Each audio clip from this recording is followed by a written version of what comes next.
एक समय था जब एक सिक्के के दो पहलू उन्हें कहा जाता था, लेकिन आज एक जेल की सलाखों के पीछे है और दूसरे देश की कमान संभाले हुए हैं। ये कहानी है क्रिकेट के मैदान से राजनीति के शिखर तक पहुंचे इमरान खान और पाकिस्तान के सबसे शक्तिशाली व्यक्ति जनरल आसिम मुनीर की।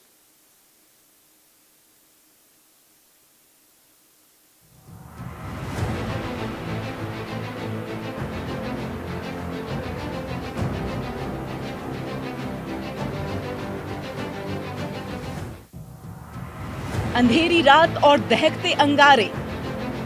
पाकिस्तान के इतिहास में एक ऐसी लकीर खींची गई जिसे मिटाना अब नामुमकिन सा लगता है। रावलपिंडी के मिलिट्री हेडक्वार्टर के लोहे के गेट पर आज पत्थर बरस रहे थे।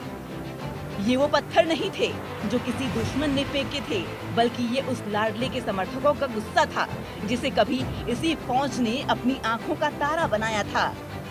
एक तरफ है वजीराबाद की गलियों से निकला कप्तान इमरान खान और दूसरी तरफ है रावलपिंडी की ठंडी फाइलों और सख्त अनुशासन के बीच पले बड़े जनरल आसिम मुनीर। ये कहानी सिर्फ सत्ता की नहीं बल्कि उस रंजिश की है जो एक बंद कमरे से शुरू हुई और आज पूरे मुल्क को अपनी चपेट में ले चुकी है।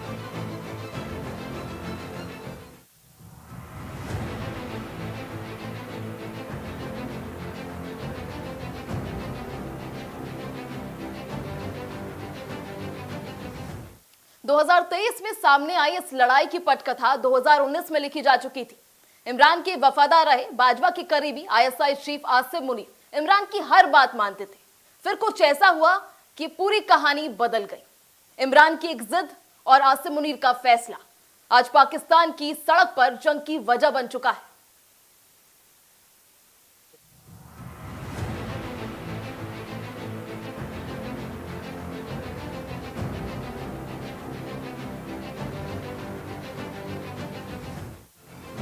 दो 2018 में जब इमरान खान प्रधानमंत्री बने तो कहा गया कि फौज और हुकूमत एक ही पेज पर हैं, लेकिन पर्दे के पीछे कुछ और ही पक रहा था।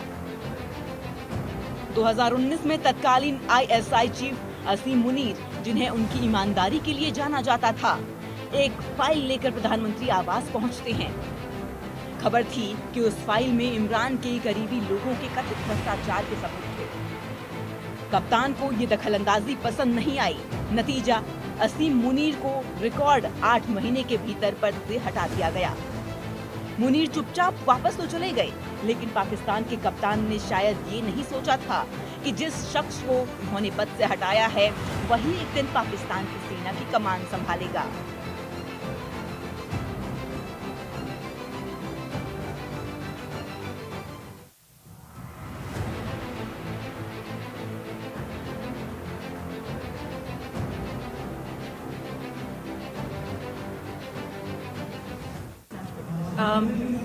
मैं यही कहूँगी कि ये जो खान साहब के साथ कर रहे हैं ना, खान साहब बोलते हैं दुश्मन मिले ना तो इतना कमजोर और कमीना ना मिले।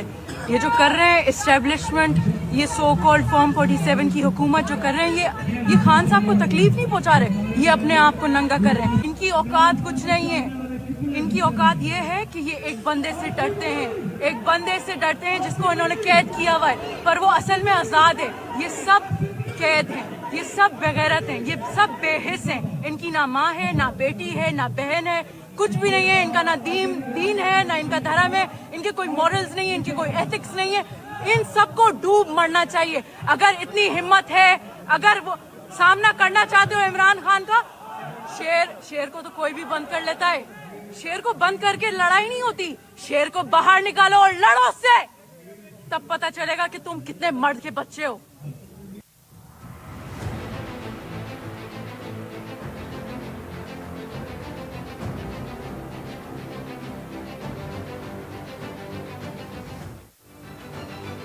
तख्ता पलट का नया तरीका। अप्रैल 2022 की वो रात जब आधी रात को अदालतें खुली और इमरान खान की सरकार गिर गई। इमरान ने इसे विदेशी साजिश का नाम दिया, लेकिन उनकी असली लड़ाई अपोजिशन से नहीं बल्कि रावलपिंडी के नॉमर्स से थी। नवंबर 2022 में किस्मत ने ऐसी करवट ली कि जनरल आसिम मुनीर पाकिस्तान के नए आर्मी चीफ नियुक्त किए गए। अब मेज के एक तरफ वो जनरल था जिसकी फाइलें कभी ठुकराई गई थी और दूसरी तरफ वो राजनेता जो अब सिस्टम को चुनौती दे रहा था।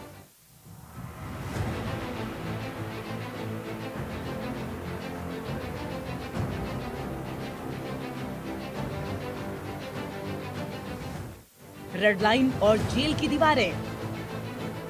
9 मई के दंगों ने सब कुछ बदल दिया। सेना के लिए वो रेड लाइन थी। जनरल मुनीर के नेतृत्व में सेना ने स्पष्ट कर दिया कि अब और रियायत नहीं। एक एक करके इमरान के साथी उनका साथ छोड़ने लगे, मानो कोई ताश का महल ढह रहा हो। इमरान खान को जेल की कालकोठरी में भेज दिया गया। भ्रष्टाचार से लेकर चोरी तक के इल्जाम उन पर मढ़े गए, लेकिन जेल की ऊंची दीवारें भी इमरान के वोट बैंक को शांत नहीं कर पाई।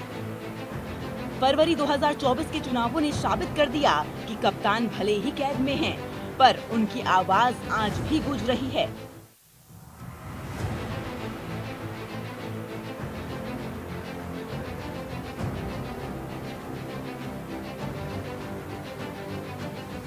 और जो हमारा लीडर है वो भी डरने वाला नहीं है। वो आज भी सम्मान पार्क में बैठा है। वो भगोड़े नवाज की तरह बाहर जाके नहीं बैठा। वो चाहता तो वो लंदन भी जा सकता था, उसके पास रास्ते खुले हुए थे। वो भगोड़ा नहीं है। वो गोलियां लगी थी, वो जब भी नहीं भागा। वो इलाज के बहाने भी नहीं भागा। ठीक है, तो वो यहाँ पे बैठा था। वो बता के बैठता है। वो बकायदा तस्वीरें पोस्ट करता है कि मैं सम्मान पार्क में बैठा हूँ या जब बनी गाला में बैठा हूँ। वो लंदन नहीं भागता, वो अमेरिका नहीं भागता। ये भगोड़ों के काम है, ये नवाज शरीफ का काम है, ये मरियम नवाज के काम है। तो ये भगोड़ा खानदान सोचता रहे हमारा लीडर आज भी अंदर है और लीडर के चाहने वाले यहाँ बाहर खड़े। और हम उसने हमें नहीं कहा कि यहाँ पे आओ, हम अपनी मोहब्बत में, उसकी मोहब्बत में यहाँ पे खड़े और हम अपनी जाने देने के लिए यहाँ पे।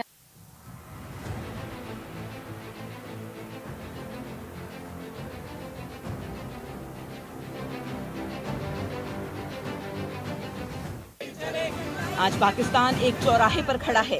एक तरफ जनरल असीम मुनीर का सिस्टम है जो अनुशासन और स्थिरता के नाम पर पाकिस्तान को बर्बाद कर रहा है। दूसरी तरफ इमरान खान का इनकलाब है जो सब कुछ बदल लेने की जिद पर अड़ा है। इस शतरंज की बिसात पर मुहरे अब भी चल रहे हैं। कोई इसे अहंकार की जंग कहता है, कोई इसे हकीकी आजादी का संघर्ष। लेकिन इस शोर में पाकिस्तान की आवाम की आवाज कहीं दब गई है। सवाल ये नहीं कि कौन जीतेगा, सवाल ये है कि क्या इस जंग के बाद पाकिस्तान कभी पहले जैसा हो पाएगा। क्योंकि अब मामला फिर से उसी ओर मुड़ रहा है जहां से इसकी शुरुआत हुई थी। इमरान के लिए आवाजें उठनी शुरू हो चुकी हैं। मुनीर को झुककर इमरान से उनके परिजनों को मिलाना पड़ा, बताना पड़ा कि इमरान जिंदा है और ठीक है।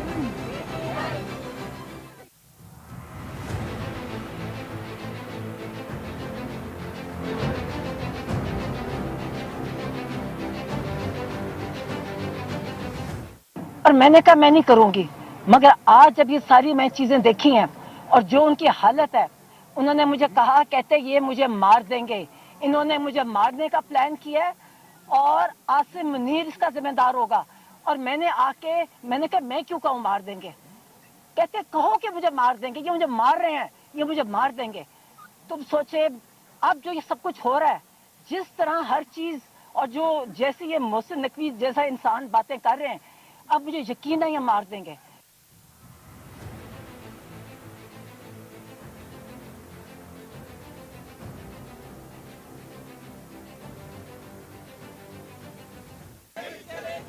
इमरान के समर्थक फिर गुस्से में हैं। इमरान की आंख की रोशनी और जेल में उस पर अत्याचार की खबरों ने समर्थकों के गुस्से को फिर से भड़का दिया है। सड़कों पर आग, नारेबाजी और हंगामे की तस्वीरें फिर से 9 मई की याद दिला